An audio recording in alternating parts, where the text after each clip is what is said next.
Welcome back to the history of Rockstar 101. His name is Brandon. He is the... What the fuck did I just say? What was that? What did I just say? History of Rock 101. No, you said the history of Rockstar 101. No, we don't get that until we're like 80 years old and somebody's doing a documentary on us. Do you know what I was trying to do? I was trying to remember the name of the fucking album. Oh, Badmotorfinger? Yeah, I was going to say Super Unknown, Soundgarden, Super Unknown, and I was in the middle of like, it's not those ones, it's the next one, and then Rockstar 101 came in. It's fucking, the whole thing was a train wreck. It was like the Three Stooges got stuck in the doorway in my mind, and then a train just pounced through them all. Nice. Okay, really welcome nice. Back to the History of Rock podcast. His name is Brandon. He's the DJ. His name is Shim. He's the rock star. Class is in session. We won't count any of that earlier stuff. I assumed it's because... language alert here. I was telling Shim about some video that I found where this dude called somebody else a fuckwit, and Fuckwit. it was the funniest damn thing that I've seen. But anyway, we are talking about Soundgarden here, not Super Unknown. That will be a future episode. We're talking about Badmotorfinger, released October 8th, 1991. Again, just a quick reminder, 3 singles off of that album: Jesus Christ, Pose, Outshined, and Rusty Cage. Now I see the amount of notes that we still have, and this has happened almost every single episode on the part twos of these things. And sometimes I'm like, oh my God, how are we going to stretch this out? Or it's like, oh my God, how are we going to fit this in? That's what she said. So we're going to go hard and fast here, all right?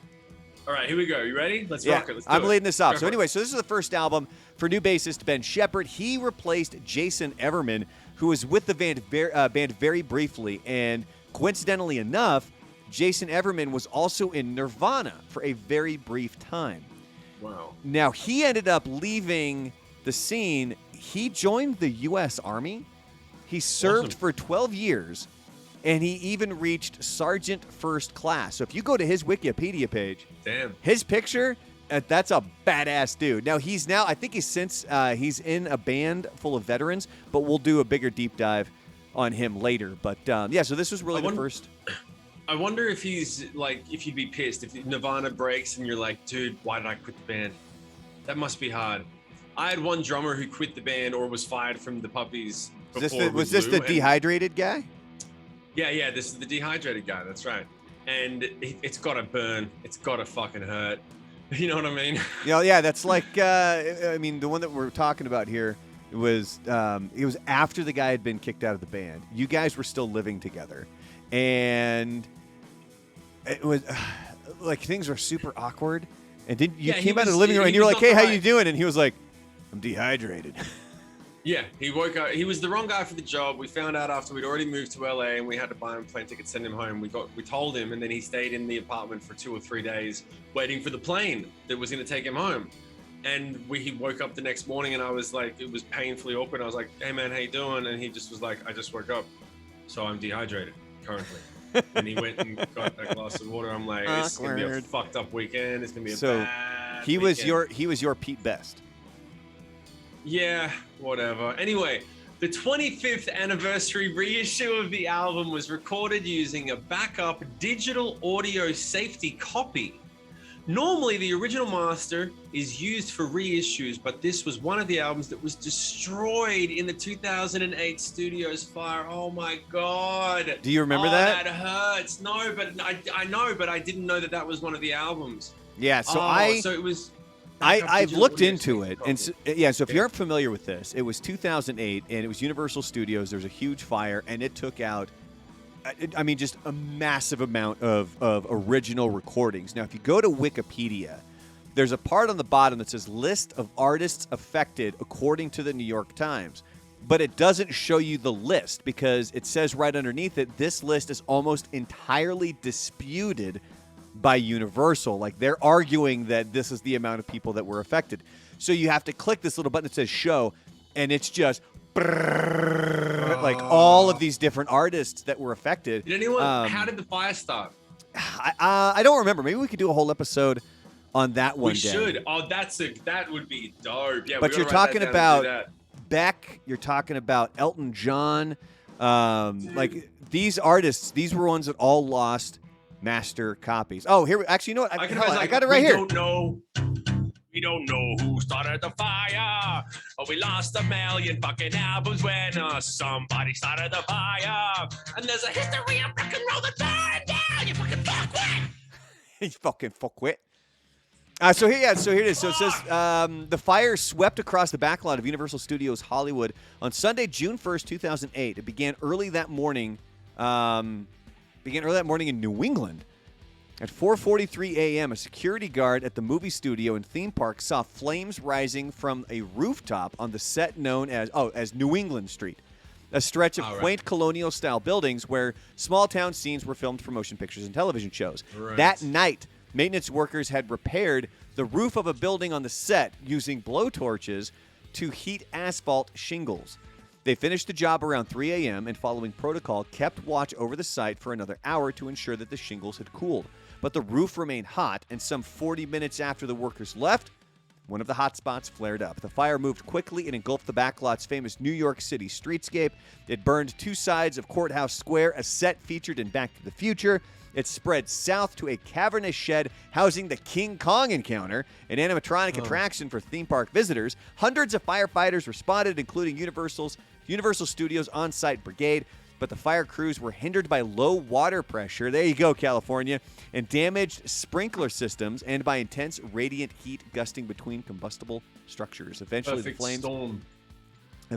flames reached a 22,320 square foot warehouse that sat near the King Kong encounter. The warehouse was nondescript, a hulking edifice of corrugated metal, but it was one of the most important buildings on the 400-acre lot. Its official name was Building 6197. To backlot workers, it was known as the Video Vault. The Video Vault, and it went down in flames. I'm telling you, if you just go to the Wikipedia page and you see the amount of people that had their stuff affected by this, I mean, I can get why Universal would try to dispute it, but god damn, that's a lot.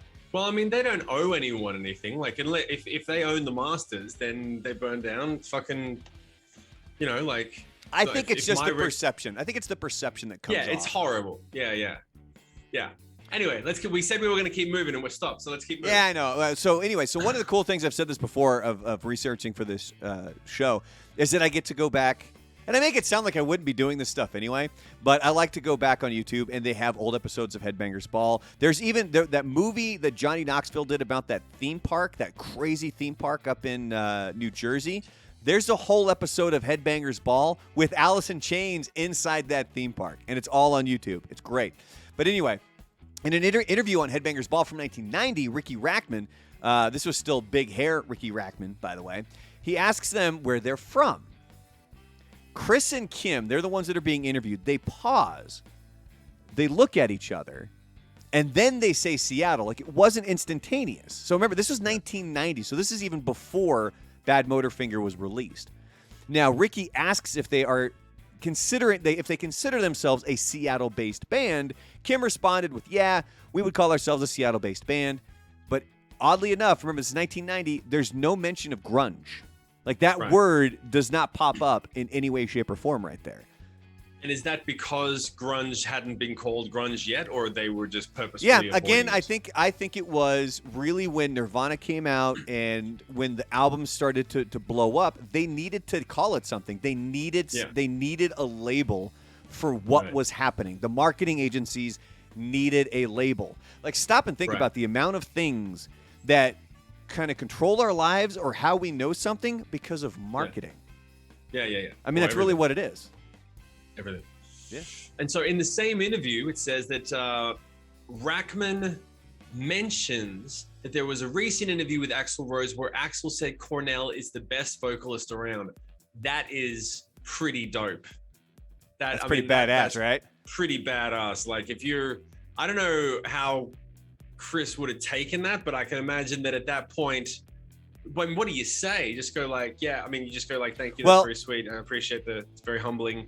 You can definitely tell during these interviews, Cornell is still very, very awkward. He's still very shy. When they start with this interview, he actually has his hair covering most of his face, so that you can't see him. And even when Ricky Rackman brings that up, Cornell jokes about it, where he said, "Well, as long as our checks keep clearing, he's going to keep continuing to say what we pay him for."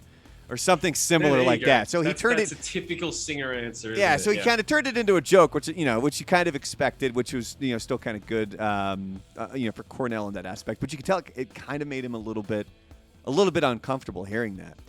Rackman also asks them about whether record labels came up to Seattle. See, again, this is pre the grunge movement really happening, and this is what fascinates me about these interviews in this time frame. So, because he asks them, did the record labels come up to Seattle to get you guys? Or did you guys go to Los Angeles and promote yourselves?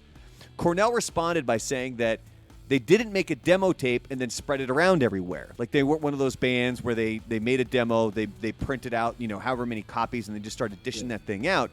What happened was they made their own independent EP, and then just through word of mouth, the copies started to kind of make its way around, and then the record labels ended up coming up to Seattle because you could tell the record labels knew something big was happening in Seattle at this point, because this is when the time frame of them starting to sign a lot of these Seattle-based bands like Soundgarden and go back to Mother Love Bone. I mean, that's really when that first big push into Seattle was starting to happen. So that started in 91, but back in 92, an interview with Cornell talked about grunge, quote unquote, grunge, not even being a particular sound. He said if you sat down someone who didn't know and played them a Nirvana record, a Mudhoney record, and a Soundgarden record, and a Pearl Jam record, they'd have no clue that they were all from like the same city or the same scene. And I totally agree with that. And I think that Soundgarden was noted as being one of the bands that was like, we're actually a Seattle band. We've been here just doing our thing for ages, and now there's all these fucking newbies coming up, moving here and getting signed based on kind of the work that we did. Yeah, and that was remember, because this is kind of going back to our previous episode, the part 1 here on Soundgarden's Badmotorfinger, when we were talking about Cornell mentioning that grunge, it's not necessarily the sound. And I mean, truly, like we had just mentioned a few minutes ago, it was like a marketing thing. It's how can we label these bands so people know what it is that they're listening to. I can understand it after what we spoke about in the previous episode, which is that grunge was basically big, hard rock music that wasn't hair metal. So people in general would be like, well, I don't like rock music. Why? Because everything that's called rock is fucking hair metal. So I don't like hair metal. But they probably would like Nirvana, because who doesn't fucking like Nirvana and Soundgarden? And be like, okay, well, we're not going to call it hair metal or rock. We're going to call it grunge, because it's the and I can understand the labeling too, because hair metal, even though it's just called hair metal or whatever, it was the squeakiest, cleanest, polished, over the top, fake thing that there was. It was designed to be bigger and larger than life. So grunge is the natural antithesis of that. It's the opposite, right? It's like, it's dirty and grimy and messy and fucking like real men and fucking with no makeup, no bullshit, just fucking jeans, no shirts, crank it up, like all that shit. Or a flannel. Like, that's why flannel was perfect, because flannel's the opposite of hair metal. Yeah. Hair metal is like, flannel is like hair metal. There, you have to wear girls' shit. Yeah, that's like you're wearing the tights and the skinny tees and tank tops. And what do fucking real men wear? Real men that work on the farm and ride a tractor, that get shit done, that are just like grimy, don't give a fuck about it. They wear flannel on the farm, on the job. They're like, that's what a real man wears. So it's not, you don't really think about it when you think until you really think about it, that all of those things are done, that people don't realize how much time and energy goes into marketing. It's not like, oh, we'll just call it grunge because some guy called it grunge one time. They're like, no, it needs to be different than, we're trying to sell it. So it has to exist as a comparison to what's already big, so we can make that big, and then it's called what it's called. But it makes perfect sense when you break it down and think about it. Yeah, all right, now bear with me here. I've got like 5 different thoughts in my head. But going back to the flannel thing, because Shim and I, before we started recording the previous episode, I mentioned to him I went back and I actually watched or just tuned into the previous episodes of the History of Rock to make sure I'm not doubling up the flannels. I got to make sure, like, you'll see it on part 1 and part 2. It's the same thing because we record them back to back. But I'm like, I don't want to repeat yet. And he's like, how many flannels do you own? And I'm like, I think I was like 6 or 7. And back in the 90s, I wore flannels. And it's interesting. Remember, it was 0 for Shim. I'm going to buy you a flannel. I'm going to buy you a flannel. Thanks. Because remember, in the part 2 of the Pearl Jam episode, we were talking about Cobain kind of getting pissed off about how there's all these people who are moving to Seattle, or they're claiming they're from Seattle and they're throwing on flannels. He was really calling out Alice in Chains on some of that stuff. Oh yeah, because were they remember one of those Alice in bands that Chains. moved Alice up? in Chains was Alice in Chains in the beginning. It wasn't IN. yeah. It was Alice in Chains. Anyway, so the other thing that I had when back then, so I was middle school into high school when all of this stuff was really hitting big. Yeah. Do you Good know? time. Do you know what the nickname for the kids, like the skater kids, that were really grungy and like I was faux grunge back then, where I was a little too preppy grunge, I think, where there was these other kids that they wouldn't shower for a week and shit like that, and it was like, oh, Right. that's that kid. Do you know what the So nickname in your was? high school, you had subgenres. Yeah, I think so. Subgenres of grunge. I think so. Yeah, But okay, so do cool. you know what those kids were called? What the true grungies were? or Yeah, the well, see, I faux don't know about grunge? true grunge, but it's the kids, and I'm thinking that it wasn't even Were they- necessarily. I think this was even more post grunge. Now that I'm thinking about it, because it was So more you're high talking school. about the kids that didn't bathe. It was when it was the kids that wore the gigantic. Remember Jenko jeans? Yeah. Like the bottoms were like this goddamn big. Remember Yeah, that? Yeah, we called them keppers. We had keppers in Australia. Oh, we called them dirt. That's what you called them? No, I'm talking about the pants. I was talking about the kids. I would have assumed you just call them homeless. No, the kids were called dirt. That's what he's a dirt kid. Like Yeah, no, that's just pretty dirt. good. Just dirt. Just dirt. Like they That just kid like dirt. kids around the school would be like, yeah, he's dirt, or he's a dirt, or something similar. That's to that. great. That's awesome. But anyway, back I wish to someone had called me dirt. coincidentally enough, Alice in Chains album. All right, so we're going back here. Ricky Rackman. So he asked. Oh wait, no, I already read that one. So we're on to you here. Yeah. Nope. We've done that one. God, I So need we're to keep down to you scrolling with your down. point system. Oh, Yeah. snap. Yeah, this is where we talk about the previous episode. We were talking about Pearl Jam and the tour that they went on where they jumped right in to essentially go on tour with Red Hot Chili Peppers and the Smashing Pumpkins. So good. listen to this. So the album was released in October. So November of 91, Soundgarden toured North America. After that, they then opened up for Guns N' Roses on their Use Your Illusion tour. And we're going to get to a quote from Cornell about that here next. But then after that, February 92, they opened up for Skid Row in North America on the Slave to the Grind tour. Then they headed over to Europe for a month-long headlining tour. Then they rejoined the Use Your Illusion tour in the summer of 92 over in Europe with Guns N' Roses and Faith No More. So good. They ended up doing Lollapalooza 1992. Listen to the acts that were there. This is just the side stage. Rage Against the Machine, Tool, Cypress Hill, House of Pain, Stone Temple Pilots, and even Temple of the Dog. Because on the main stage, Pearl Jam and Soundgarden were both there. So since they were both there, they went out and they would do a few, some Temple of the Dog stuff. But the main stage for Lollapalooza 92 is Red Hot Chili Peppers, Ministry, Ice Cube, Soundgarden, the Jesus and Mary Chain, Pearl Jam, and Lush. I know that was a lot of info to take, man. There's probably a lot of people whose heads are spinning like, But that's like, well, that's 2 years. That's 2 years of heavy touring. Yeah. I mean, the band, and that's what led up to. I mean, not Super even. Unknown, That's really which we're gonna get to. 1 year, because if you think about it, it started in October of Oh, 91, you're right. and then that's just towards the tail end of the summer of 92. So that's really 1 year. Yeah, that must have been a lot of shows. They would have been a tight-knit band by that point. But it's funny because the next point here, they're saying, talking about opening up for Guns N' Roses, Cornell said it wasn't a whole lot of fun going out in front of 40,000 people for 35 minutes every day. Most of them hadn't heard our songs and didn't care about them. It was bizarre. That was my life for the first 2 years of the band's touring life. It was like, yeah, that's exactly what it's like. I remember, this is the funniest story. There's a band in Australia called Midnight Oil. Any Australian is going to be like, yeah, the Midnight Oil. Americans, maybe. What the fuck is wrong with this thing? Okay, so this is what Midnight Oil.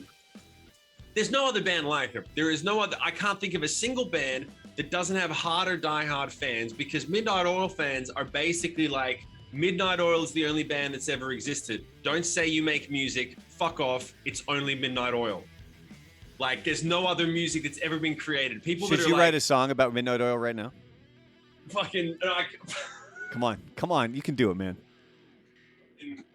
I'm trying to think of like what a Midnight Oil, but I'm trying to think what was a Midnight Oil song they had? Do you need me to look up names of their songs? They had How Do We Sleep When Our Beds Are Burning? And they had how do we sleep while the earth is turning? Are we gonna get pinged for copyright on this? But they were like, no.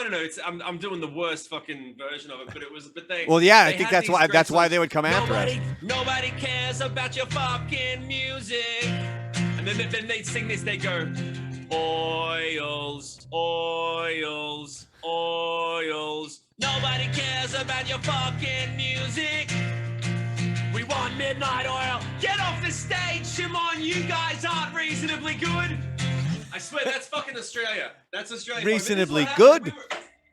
We did a tour when I was like 19 years old. We did a tour in Australia. It was us, a really great all-girl band called Nitocris, and Midnight Oil. And we did 4 shows with them at a place that's called an RSL club. An RSL club is like, I mean, they've got between 500 and 1,000 seater venues that are good, but they're for country towns, right? They're not like city places. So you're going and playing to country folk. And there's nothing wrong with country folk. It's just that they don't give a fuck about anything when they're at a Midnight Oil show. So we're playing for 30, 35 minutes, and we're like, yeah, we're so glad to be here. Fucking Midnight Oil is one of our favorite bands. This is a privilege. This is amazing. It's a dream come true. Here's a song. Ba-da-da-da-da-da-da-da. 3 minutes later, finish. Midnight Oil is awesome. Thank you so much. And the crowd would go, oils, oils, oil. That's all they fucking did for an hour, for half an hour while we were on stage. And the thing that drove me crazy was that I learned, and for anyone that doesn't know, look up Midnight Oil, look up Peter Garrett.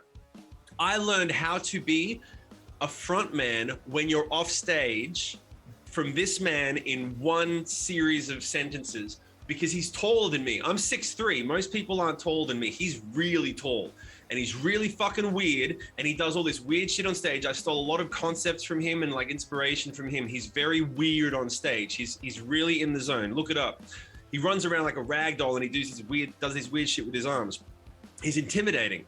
Backstage, I finally had the chance to meet him, and I said, hey man, I'm in Sick Puppies. We just opened for you. I just wanted to say thank you so much for having us. Great privilege. I literally just wanted to be beneath him. And it was already there. He was already taller than me. And he said, thank you so much for helping us entertain these people. These people work so hard, and they really deserve a great show. And I know you did a great show. So thank you for helping us, give them a great night. And I was like, oh no, man, like you're the one that's going to give them a great night. And he said, no, we're all in this together, and we all have a job to put that energy out so that everyone feels connected. And I'm like, dude, can you just let me be more humble than you this one time? And I couldn't do it. He out humbled me.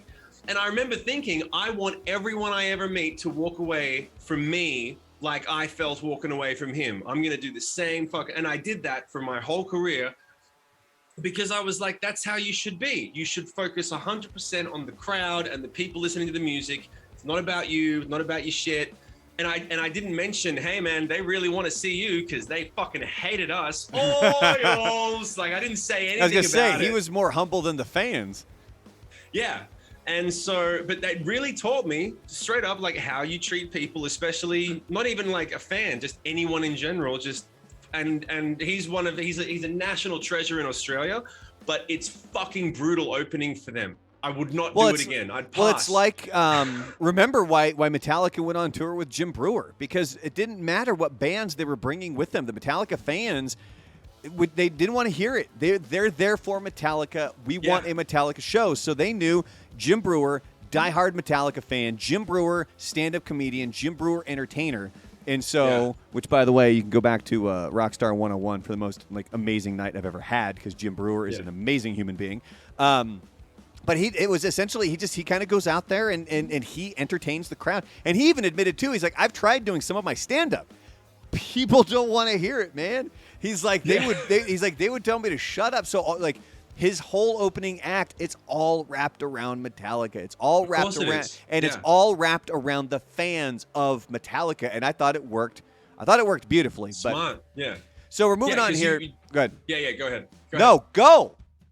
What, is it my thing? No, you were going to make a comment. Make your damn comment. No, I was going to say, you can't, there's no band that actually opens up for them anymore. They don't have an opening act anymore, do they? They just do Metallica with him coming out and opening the warm-up. It was when I went. They don't have opening bands. Yeah, so, I do this, I wouldn't want to open, no one wants to open for Metallica. It's almost as bad as opening up for Papa Roach.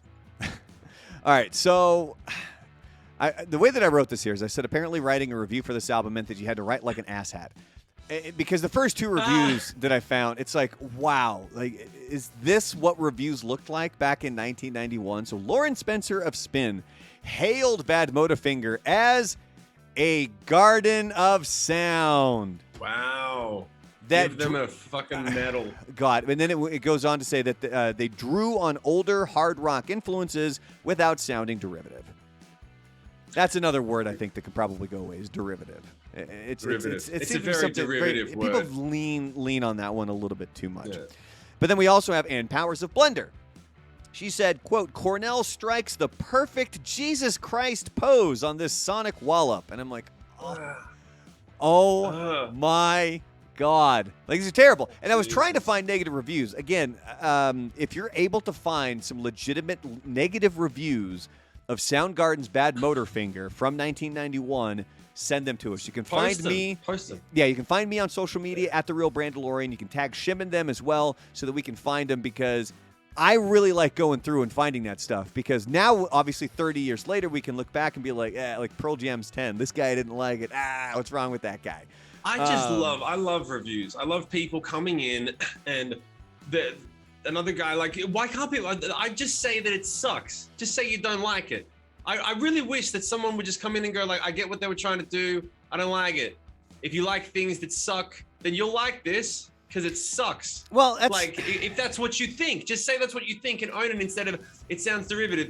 Derivative's a smart person word for not good. It's been done too many times. Derivative has become a dumb person word to try to sound smart. I think that's where we've gone down that alley. I think you're being a little derivative when you say that. But Robert, wait, no, hold on. We're not because first of all, I want a song you kind of mocking these reviews. I'm about to. Just wait a second. Wait a second. Well, hold on. A quick side note here. So, and just speaking of reviews, and this is a bit of a leap here because it's talking more about a movie. Turning Red is now on Disney Plus, which we watched it as a family. It's a great movie. And there's been people that have, either given it a negative review or a positive review or whatever the case may be. And it's weird because there's some people who have given it negative reviews. They're being called out as being racist for certain things. And then when you read the review, it's like, I didn't see anything racist in there at all. Are you just claiming that because you don't want to, like, you don't agree with their review? You don't have to agree. You also don't have to cry racist with every goddamn thing that comes out there. That's the point of a review. Right. The review is to say whether this person liked it or not. You don't have to agree with it. Now, if they're out there dropping N-bombs, oh, yeah, that's a little racist. What the hell are you doing? What's the point? What's your point? I'm going in here. I'm talking about reviews, and it's gotten to the point now, like when I'm seeing reviews on things where it's almost like somebody can't do a review because somebody's going to get bent out of shape about it. And it's like, okay, A, that's kind of the point. But B, it's also just their goddamn opinion. Well, that's what's beautiful about the blockchain space, which we're going to be promoting more and more subtly, because that stuff is decentralized and you can say whatever you want. Oh, my God. All right, go to your next one. Then we're going to get to a song. No, but check it out. So, Robert Christgau. Strong note. Investor share. Robert Christgau was less impressed, saying that he found the album credible. It's better. Credible as a metal record because of Tyler's impressive use of guitar noise, which I agree with, but he was not a fan of Cornell's voice, sucking dick, saying Cornell howls. His lyrics, not his voice, his lyrics. His lyrics. Sorry, he wasn't a fan of his lyrics, saying Chris Cornell howls on about looking for the paradigm and your Jesus Christ pose. I swear that's the good stuff. Doesn't like his lyrics. Doesn't like his lyrics. Fucking. How does it? Is that how it goes? Hold on, your mic was cutting out there. There it is. Is it? I was trying to think about Jesus Christ pose. Well, you hate. Well, you're hating on me. Why are you Eddie Vedder? Why am I? Well, you hey.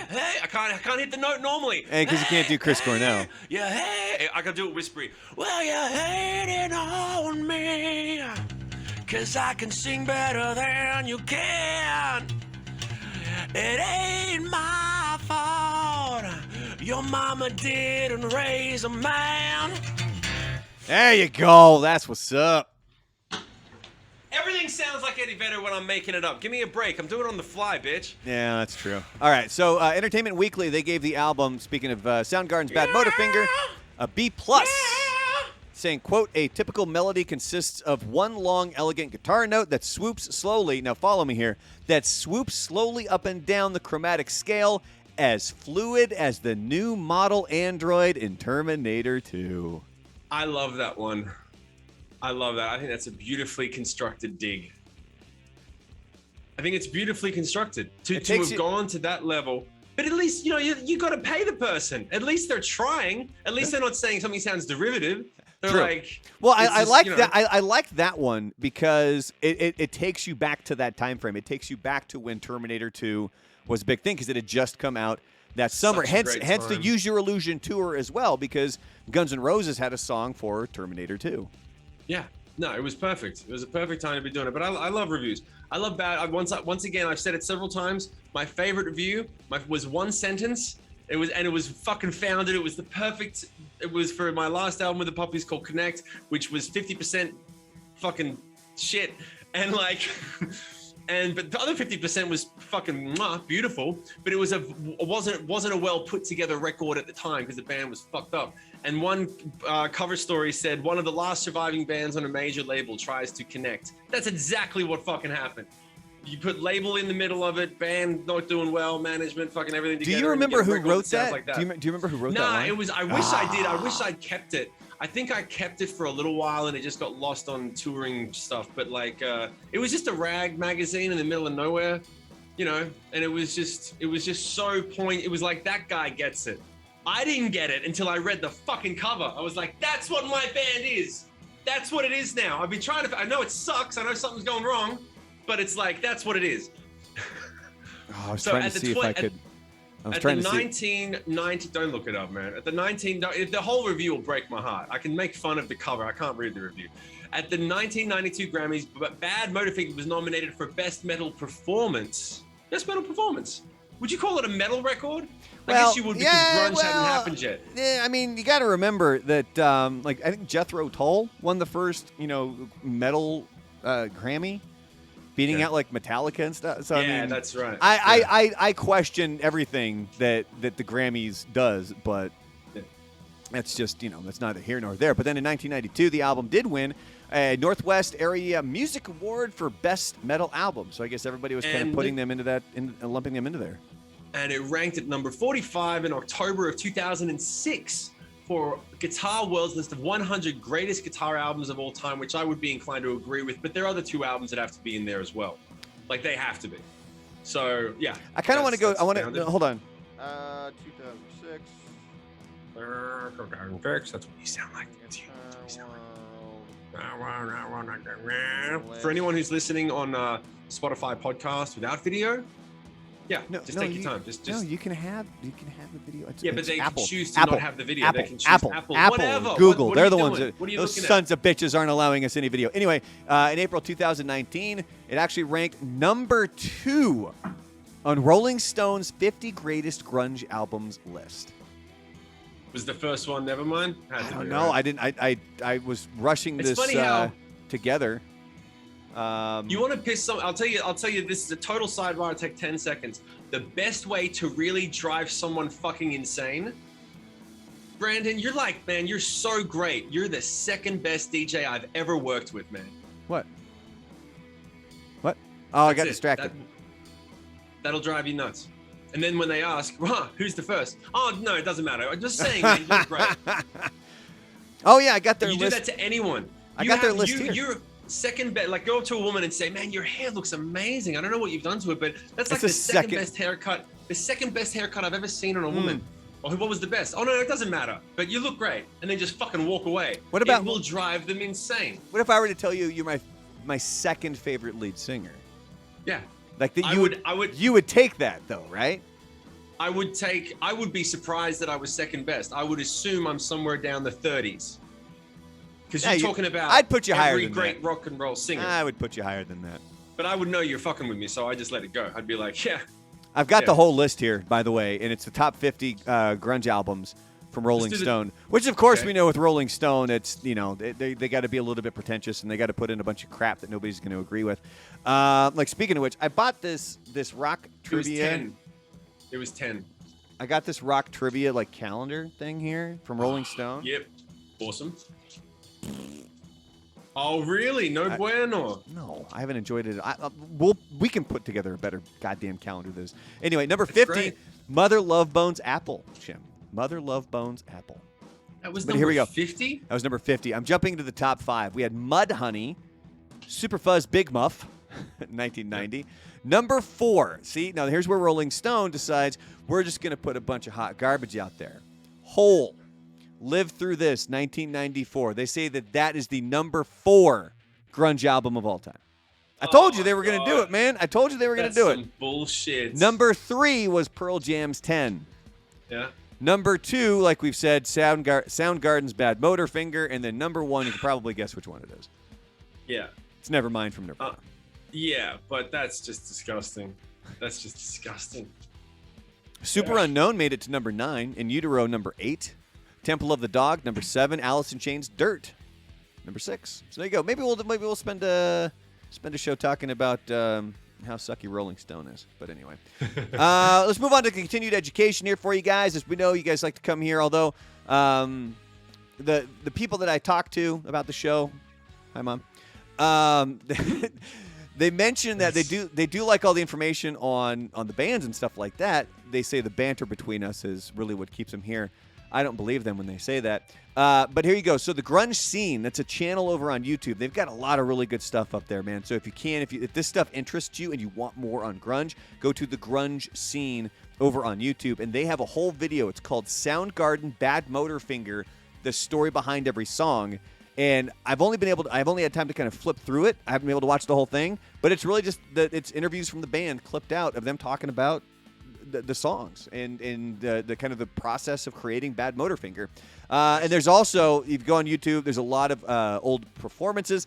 I believe I even stumbled onto an old 1992 Lollapalooza Temple of the Dog performance. Dude, there is some amazing old tape performances going up on YouTube the last few years, like old soundcheck stuff. Yep. Like people have been finding of every band. Like I found stuff on Silverchair from when they were 15 of soundchecks, and I'm like, oh, I wish I could have seen this back then. Like, and the best thing is that you realize, this is the funny thing, when you listen to really good live footage of a band now, it doesn't represent what the record meant to you back then. Have you noticed that? Like if you listen to old recordings that are not the original album, when you listen to the original album, you go, yeah, that's this. It's like a sense memory of, takes me back to high school. It's almost like getting it like another smell, like that smell that you had, and it takes your brain there.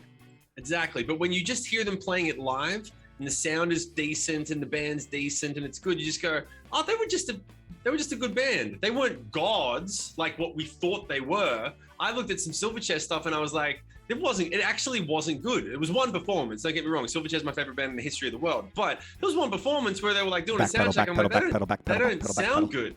They didn't sound good. And I'm like, it's weird. Like you worship them and then you realize they're just some fucking kids with guitars smashing it out, like whatever. All right, well, we're going to go back to October 8th, 1991 on this date. And it's not anything specifically about the date, but there were a lot of major TV shows that debuted here that fall here in the United States, Home Improvement being one. Nicktoons really debuted, Ren and Stimpy, Doug, Rugrats, of course, the other Nickelodeon shows, Clarissa Explains It All, Salute Your Shorts, and more importantly, Herman's Head. Herman's Head, which one was that? I used to watch that. I've totally forgotten. Herman's Head. So Herman's Head, it lasted for 3 seasons, and it was basically Pixar's Inside Out before Inside Out. So there was this character named Herman, and then it would flash to inside of his head, and he had like the 4 different personalities in there. Or not personalities, it makes it sound like multiple personalities or whatever, but it was like the different factions. Different emotions. Yeah, right? that would kind of cute. Yeah, and they would battle over how to react to certain situations. And the thing that I remember specifically about this being 1991, so The Simpsons had been around for a little bit, and it had Yeardley Smith, who was the voice of Lisa Simpson, and she was one of the co-workers of Herman. And I remember I was like, oh my God, like we're actually watching the woman who voices Lisa Simpson.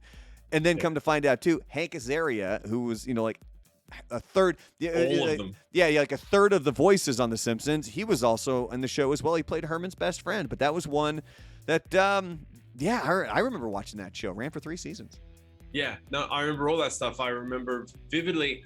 Home Improvement was one of the top 3 that we had to watch every week because it was family friendly. So that one made it down there.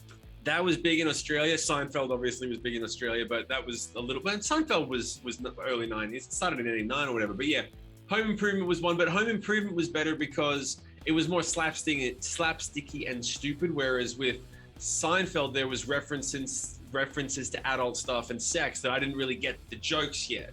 But with Home Improvement, like being the master of your own domain. Exactly. I didn't understand that on the first time I saw it. But with this, it was like, it's perfect. Every episode, Tim the Toolman Taylor nails himself to some new fucking object. Yeah. And you're just waiting for him to slapstick his and way you know, through it was stuff. it was right around this time. This is when Tim Allen was like the king.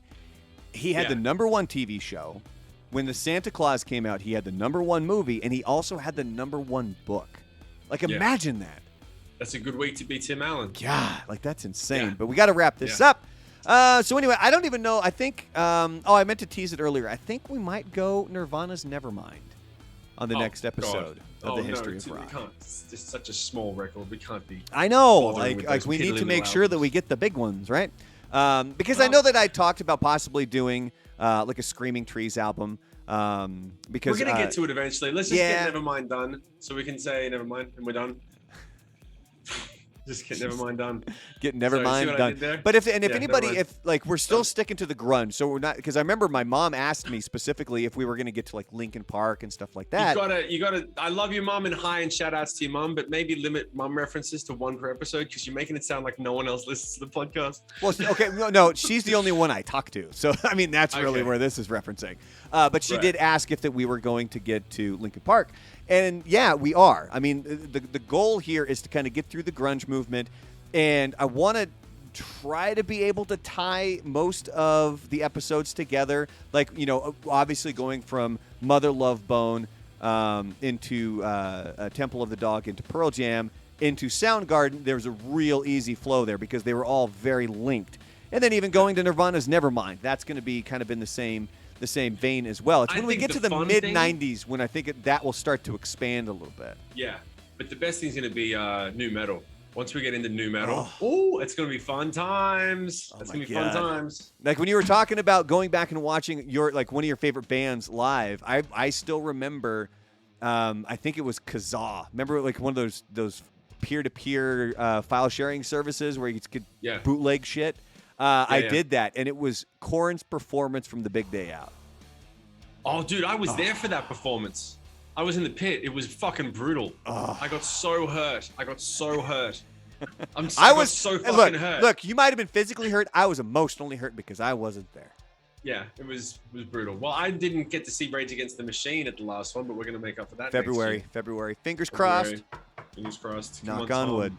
All right. Anyway, ladies and gentlemen, go ahead and do the socials and we'll wrap it up. Thanks, Brandon. You can find me. It's at The Real Brandalorian. You can also find Shim. It's Shim Music, or, he's got a whole bunch of different stuff out there. And again, we'll put them in the comments. Yeah, and if there's anything that you guys want us to discuss, if there is a specific album that's kind of tied to these ones, or even just like a brief topic that you want to bring up, maybe on something that we've already talked about, by all means, you can fire away. You can ask us those questions. You can send us a message or anything like that, and we'll discuss it for you. Excellent. But in Wrap the meantime, it up, Shim. Until next week, his name is Brandon. He's the DJ. His name is Shim. He's the rock star. Wait for it. Class dismissed. Yeah.